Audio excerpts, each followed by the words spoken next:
दोस्तों अक्सर जब हम अपनी लाइफ के 25 से 30 की एज वाले फेज में आते हैं तब हम सोचते हैं कि यहाँ से जो कुछ होगा वो सिर्फ पैसा होगा। लाइफ का सिर्फ एक ही मकसद होगा, पैसा और पैसा। पैसे से ही हम खुश रह पाएंगे, अपनी जिंदगी जी पाएंगे और एक बेटर फ्यूचर प्लान कर पाएंगे, चाहे उसके लिए हमें कितना भी काम क्यों न करना पड़े। और यही गलती मोस्टली लोग करते हैं। वो समझते हैं कि रिच बनना ही उनकी लाइफ की असली हैप्पीनेस है, पर असली हैप्पीनेस तो आपको रिच बनकर नहीं बल्कि वेल्थी बनकर मिलती है। एग्जाम्पल के लिए मान लो शुभम नाम का एक आदमी है जो लाइफ में अपनी ड्रीम जॉब अचीव कर लेता है और अब वो दिन रात पैसा कमाने के पीछे भागता रहता है। वो सुबह घर से 5 बजे निकलता है और रात को 10 बजे घर में आता है। हर जगह फूक फूक कर पैसा खर्च करता है, अपनी सभी डिजायर को सेक्रीफाइस करके पैसा सेव करता है, क्योंकि उसका सपना है एक दिन रिच बनने का। और फॉर्चुनेटली 50-60 की उम्र तक आते आते शुभम रिच बन भी गया। पर जैसे ही टाइम आया लाइफ जीने का तो शुभम बूढ़ा हो चुका था और दिन रात काम करने की वजह से उसकी हेल्थ काफी सफर कर रही थी और उसके फैमिली रिलेशन भी खराब हो चुके थे।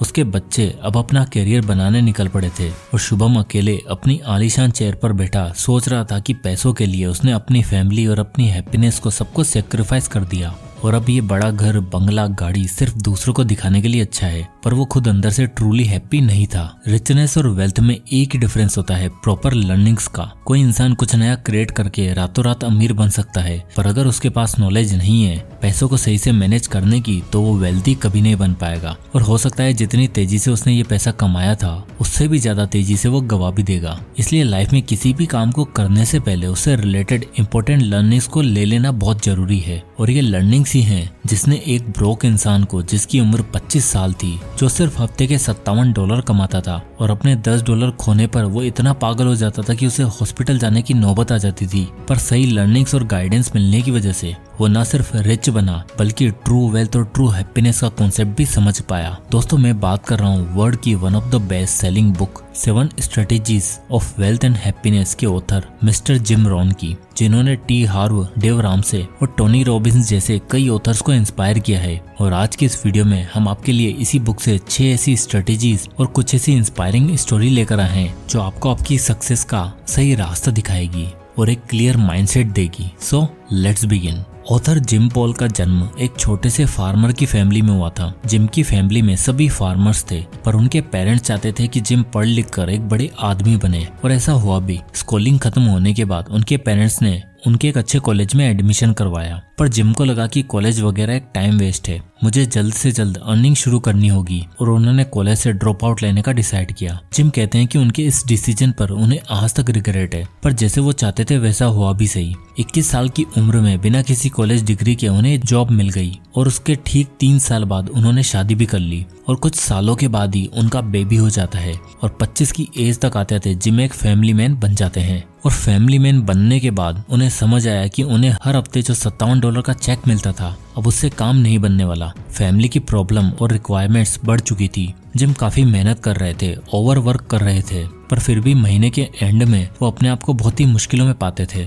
एक बार तो ऐसा हुआ कि उनका एक $10 का नोट खो गया। उस $10 को लेकर वो इतने परेशान हुए कि उन्हें हॉस्पिटल तक जाना पड़ गया। इस पर उनके फ्रेंड्स ने उन्हें कहा कि $10 कोई इतना बड़ा अमाउंट नहीं है जिसको लेकर तुम इतने परेशान हो रहे हो। इस पर जिम का कहना था कि यार मुझे वो इंसान होना चाहिए था जिसे $10 मिले, ना कि जिसके $10 खो जाएं। जिम की लाइफ में यही सब परेशानियां चल रही थी कि उनकी लाइफ में एंट्री होती है उनके सेवियर की, जिन्होंने जिम को सही गाइडेंस और डायरेक्शन दिया। उनका नाम था मिस्टर अर्ल शॉफ। अर्ल शॉफ उस टाइम के बहुत ही फेमस बिजनेसमैन और मोटिवेशनल स्पीकर थे। जिम की लाइफ तब चेंज हुई जब वो मिस्टर अर्ल के कांटेक्ट में आए। उन्होंने अर्ल को अपना गुरु बना लिया। 2-3 मुलाकात के बाद अर्ल को भी लगा कि ये बंदा बहुत ही पैशनेट और हार्ड वर्किंग है, इसलिए उन्होंने जिम को अपनी कंपनी में जॉब दे दी। दोनों ने साथ में काम किया, पर कुछ सालों के बाद मिस्टर अर्ल की डेथ हो गई। पर उनके जाने के बाद भी जिम अपने आप को बहुत ही ग्रेटफुल मानते थे कि उन्हें मिस्टर अर्ल के अंडर काम करने का मौका मिला। वो बताते हैं कि उनकी लाइफ में वो 5 साल सबसे इम्पोर्टेंट है, जिससे उन्हें लाइफ को लेकर, ट्रू वेल्थ को लेकर सही गाइडेंस मिला। और सही गाइडेंस और हार्डवर्क की मदद से आखिरकार जिम 31 की एज में एक मिलियनियर बन ही गए। जिम कहते हैं कि उन 5 सालों में उन्होंने मिस्टर अर्ल शॉफ से वेल्थ और हैप्पीनेस की काफी सारी स्ट्रेटेजीज सीखी और अपनी पूरी लाइफ एक्सपीरियंस और नॉलेज को उन्होंने अपनी बुक में समराइज किया है। और हमें ऐसी स्ट्रेटेजीज बताई हैं जिससे हर कोई वेल्थ और हैप्पीनेस को अचीव कर सकता है। तो चलिए अब जानते हैं एक एक करके वो स्ट्रेटेजीज को। Number 1, unleash the power of goals. दोस्तों, हमारे गोल्स हमारे सबसे पावरफुल मोटिवेटर्स होते हैं और आपके पास अपना फ्यूचर को लेकर क्लियर और इंस्पायरिंग विजन है तो आप जरूर अपने गोल्स को अचीव कर ही लोगे। लेकिन सोचो क्या हो कि अगर एक इंसान की लाइफ में कोई गोल ही ना हो। आई एम श्योर अभी बहुत से ऐसे लोग होंगे जो जॉब कर रहे होंगे पर उन्हें यही नहीं पता कि इस जॉब के साथ फ्यूचर में क्या होने वाला है। अगर इसे एग्जाम्पल से समझा जाए तो कुछ ऐसा होगा कि मान लो कि फुटबॉल का मैच हो रहा है और 2 टीम्स का मैच चल रहा है पर दोनों तरफ कोई गोल पोस्ट ही नहीं है। सारे खिलाड़ी बस इधर उधर भाग रहे हैं। इसलिए ऑथर कहते हैं कि लाइफ में हमारे गोल्स डिफाइंड होना बहुत ही जरूरी है और वो भी ऐसे गोल जो रियलिस्टिक हो। लेकिन मान लो कि आपकी सैलरी 30,000 या 50,000 है और आप गोल बनाते हो कि अगले साल तक आपको 1 लाख रुपए महीना अर्न करना है और आप उसकी मेहनत में लग जाते हो और आप इन्वेस्टिंग करते हो, स्टॉक मार्केट की नॉलेज लेना स्टार्ट करते हो कि कहाँ पर पैसा इन्वेस्ट करना चाहिए जिससे कि आप अपने गोल को अचीव कर लो। पर दोस्तों, ज्यादातर ट्रेडर्स जिन्होंने अपनी इन्वेस्टिंग जर्नी अभी शुरू ही की है ये फील करते हैं कि शेयर मार्केट कहीं लक या चांस का खेल तो नहीं, या उनकी एक आदत होती है कि वो कुछ कहीं सुनी बातों पर विश्वास करके अपना इन्वेस्टमेंट कर देते हैं, चाहे वो उनके फ्रेंड्स हो या फिर रिलेटिव्स। और वैसे कहा जाए तो शेयर मार्केट आसान नहीं है और अपनी मेहनत से कमाया हुआ पैसा अगर आप इन्वेस्ट करना चाहते हो तो आपको एक एक्सपर्ट की जरूरत होती है जो आपको सही अपॉर्चुनिटी के बारे में बताए और रिस्क लेने का लेवल एनालाइज करके और आपको डिफरेंट ऑप्शन बता सके जहां इन्वेस्टमेंट थोड़ा कम रिस्की हो। और जब इंडिपेंडेंट इन्वेस्टर कहीं सुनी बातों के बेसिस पर इन्वेस्टमेंट करते हैं तो वो एक्चुअली डिपेंडेंट इन्वेस्टर बन जाते हैं। तो क्यों ना एक्चुअली में कोई एक अच्छे से प्रोफेशनल से कंसल्ट किया जाए। मगर इन्वेस्टिंग के लिए एक और चीज लगती है वो है डीमेट अकाउंट और ये दोनों मिलेगा आपको विद मोतीलाल ओसवाल जो आपको ना बस फ्री डीमेट अकाउंट और पहले साल के लिए 0 AMC देता है बट एक फाइनेंशियल एडवाइजर भी अलॉट करते हैं जो आपके क्वेरीज को सोल्व तो करते हैं साथ में इन्वेस्टमेंट करने में भी मदद करता है। तो जब फ्री फाइनेंशियल एडवाइजर साथ में मिले तो क्यों लॉस का डर लेना। एंड मोतीलाल ओसवाल ही क्यों, क्योंकि ये ऑफर करते हैं flat brokerage of just 20 rupees per lot. इनके पास 30 साल से ज्यादा का एक्सपीरियंस और 50 लाख से ज्यादा लोगों का भरोसा है और आपको अपनी जर्नी स्टार्ट करने के लिए अपना पैन, आधार और बैंक प्रूफ की जरूरत है। एंड आप इनके साथ अपनी ट्रेडिंग जर्नी शुरू कर सकते हैं जहां आपको मिलेगा रियल टाइम नोटिफिकेशन, वो भी स्टॉक रिकमेंडेशन के साथ। इतना ही नहीं, इनके स्मार्ट और इजी टू यूज ऐप के साथ आपको बास्केट फीचर जो AI बेस्ड टूल पर चलता है और ब्रोकरेज रिवर्सल जैसे फीचर भी मिलते हैं। तो देर किस बात की, डिस्क्रिप्शन में दिए हुए लिंक को विजिट करें और ओपन कराएं अपना फ्री डीमेट अकाउंट और अपनी इन्वेस्टमेंट जर्नी को शुरू करें।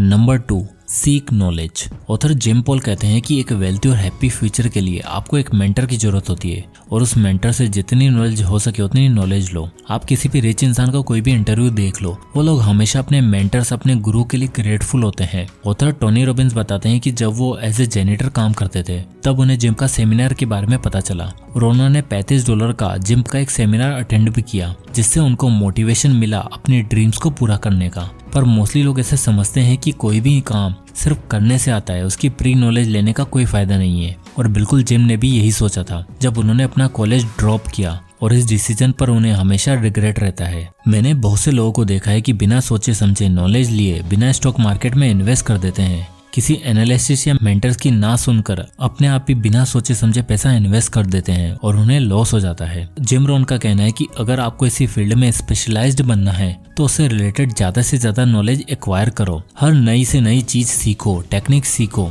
लाइक किसी से बात कैसे करते हैं, कोई बिजनेस कैसे शुरू करते हैं, किसी एग्जाम को क्लियर करने का क्या पैटर्न होना चाहिए और एक ना एक दिन सक्सेस और हैप्पीनेस आपके कदम जरूर चूमेगी। Number 3, learn to change. Happiness और वेल्थ की इस रोड में थर्ड स्ट्रेटेजी जो आती है वो है लर्न टू चेंज। चाहे कोई भी नई बिजनेस अपॉर्चुनिटी हो या फैमिली के साथ कहीं वेकेशन प्लान करना या कहीं इन्वेस्टमेंट करना हो, आपको टाइम टू टाइम इन सभी चीजों में चेंज देखने को मिलता है। और टेक्नोलॉजी तो एक ऐसी चीज है जो लोगों को सच में बदल कर रख देती है। एक बहुत ही फेमस कहावत है, अगर आप सभी रिच लोगों को सारी वेल्थ लेकर गरीब लोगों में इक्वली बांट दोगे फिर भी कुछ टाइम बाद वो सारा का सारा पैसा उन रिच लोगों की जेब में वापस चला जाएगा। क्योंकि एक वेल्थी माइंडसेट वाला आदमी हमेशा कुछ प्रोडक्टिव करने का सोचता है। भले ही कंपटीशन और सिचुएशन कितनी भी टफ हो, वो कभी पीछे नहीं देखता है, बल्कि वो ज्यादा से ज्यादा वेल्थ एक्वायर करने का सोचता है, इन्वेस्टमेंट करने का सोचता है। वहीं एक पुअर माइंडसेट वाला इंसान चेंज को एक्सेप्ट नहीं करता। उसको आज भी जैसे ही पैसा मिलता है वो सबसे पहले ये सोचता है कि इसको कहाँ पर खर्च करना है। ऑथर कहते हैं कि लाइफ हो या फिर बिजनेस, दोनों में चेंज बहुत जरूरी है। Number 4, control your finance. आज की डेट में मोस्टली लोग अपने फाइनेंस को लेकर काफी स्ट्रगल कर रहे हैं, फिर चाहे वो लो सैलरी वाला एवरेज इंसान हो या फिर हाई पेइंग जॉब वाला रिच इंसान। ये लोग कमाते तो बहुत हैं पर इनके फाइनेंस डिफाइंड नहीं होते। इन लोगों को खुद पता नहीं चलता कि इनका सारा पैसा कहाँ खर्च हो जाता है। और दोस्तों याद रखो कि पैसा कमाने से ज्यादा मुश्किल है उन पैसों को प्रिजर्व करके रखना। इसलिए ऑथर हमें एक रूल बताते हैं जो कि 70-30 रूल, यानी आपको अपने इनकम में से सिर्फ 70% पैसा ही खर्च करना है। एग्जाम्पल के लिए अगर आपकी इनकम 30,000 रुपए है तो आपको एक्सपेंसेस के लिए सिर्फ 21,000 रुपए रखने हैं और बचे हुए पैसे में से 10% इमरजेंसी फंड रेडी रखना है और बाकी के 20% को सेव और इन्वेस्ट करना है। और जैसे जैसे आपकी इनकम इंक्रीज होती है आपका ये अमाउंट भी बढ़ता रहेगा, जिससे प्रेजेंट और फ्यूचर दोनों के लिए आपके पास हमेशा फंड्स रहेंगे। Number 5, master your time. दोस्तों शिवम एक बहुत ही हार्ड वर्किंग इंसान है, रोहित एक बहुत ही लेजी इंसान है और पवन इन दोनों कैटेगरीज के बीच में 9 to 5 की जॉब करने वाला इंसान है। आपके ख्याल में तीनों में से कौन सबसे सही है? वेल ऑथर जिम कहते हैं कि ये तीनों ही कैटेगरीज हमारे लिए हार्मफुल है, क्योंकि अगर आप एक लेजी इंसान हो तो आप हर टास्क को काफी प्रोक्रेस्टिनेट करते हो, एक डेडलाइन पर आकर काम खत्म करने का सोचते हो, जो आपके माइंड के लिए बिल्कुल भी अच्छा नहीं है। वहीं अगर आप किसी कंपनी के मैनेजर को देखो तो सबसे पहले वो ऑफिस आता है, बहुत मेहनत करता है और सबसे आखिर में घर जाता है। उसकी इनकम तो अच्छी होगी पर उसके पास फैमिली के साथ, फ्रेंड्स के साथ टाइम स्पेंड करने की एनर्जी नहीं बचेगी, जिससे वो हैप्पी नहीं रह पाएगा। इसलिए ऑथर कहते हैं कि आपको आपके टाइम को मास्टर करना आना चाहिए। आपको हर टास्क की प्लानिंग एक दिन पहले से ही कर लेनी चाहिए और हर चीज को एग्जीक्यूट करने का राइट टाइम सेलेक्ट करना चाहिए, जिससे आपका काम, आपके फ्रेंडली रिलेशन, आपकी लव लाइफ और आपकी फिजिकल स्ट्रेंथ भी अच्छी रहेगी और आप हमेशा खुश रहोगे। Number 6, surround yourself with winners. कहा जाता है कि हम आसपास के 5 लोगों के एवरेज होते हैं, तो आपका उठना बैठना कहाँ है, किसके साथ है, बहुत मैटर करता है आपके फ्यूचर के लिए। अगर आप ऐसे ग्रुप के पार्ट हो जहाँ लोग आपके फाइनेंस को, अपने करियर को नहीं बल्कि डिस्कस करते हैं कि कल कहाँ पार्टी करनी है, कहाँ घूमने चलना है, कहाँ खर्चा करना है, तो आप भी बिल्कुल वैसे ही बन जाओगे। एक बहुत ही फेमस कहावत है, if you are the smartest person in the room then you are in the wrong room. यानी हमेशा ऐसे लोगों के साथ स्पेस शेयर करो जो फ्यूचरिस्टिक हो, जो अपने फाइनेंस, अपने करियर को लेकर बात करते हो और आपको भी एडवाइस करें। किसी भी रिच और वेल्थी इंसान को आप देख लो, उनका फ्रेंड सर्किल, उनके पार्टीज, उनकी मीटिंग्स में ऐसे लोग होते हैं जो अपने फ्यूचर को लेकर, फाइनेंस को लेकर हर छोटी से बड़ी चीज डिस्कस करते हैं। तो 5 ऐसे लोगों का ग्रुप बनाओ जो आपको हर कदम पर एडवाइस करें और आपकी लाइफ में कोई वैल्यू ऐड करें। तो दोस्तों अगर आप इन सभी स्ट्रेटेजीज में से किन्हीं 3 स्ट्रेटेजीज को भी अपनी डेली लाइफ में अपना लेते हो तो आपकी जिंदगी बेहतर बनने में देर नहीं लगेगी और धीरे धीरे आप अपनी लाइफ में, अपनी हेल्थ में एक पॉजिटिव चेंज देख पाओगे। तो दोस्तों ये थी वो 6 स्ट्रेटेजीज इस अमेजिंग बुक से। तो आई होप कि ये वीडियो आपको पसंद आया होगा। तो अगर ये वीडियो आपको पसंद आया है तो इसे लाइक करें और ज्यादा से लोगों तक शेयर करें और इसी तरह के वीडियोस के लिए हमारे चैनल को सब्सक्राइब करें। तो मिलते हैं नेक्स्ट वीडियो में, तब तक के लिए जय हिंद।